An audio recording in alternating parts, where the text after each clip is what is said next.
So we're gonna start with this Knight of Wands. The Knight of Wands, he's got this energy. He's got all this energy that he's learned from like the Page of Wands, right?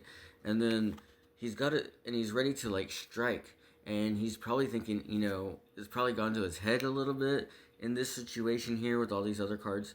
And he's like striking, he's striking it at the wrong place. And in the process, and after that happens, there's going to be a little bit of a disappointment, heartbreak, and it doesn't have to be a person or a lover or anything. It's just he wanted something so bad, and he thought he can get it right away. It's like, let's just go for this, and it's just not gonna happen, and it just fucking breaks his heart, and he just has to kind of purge it out.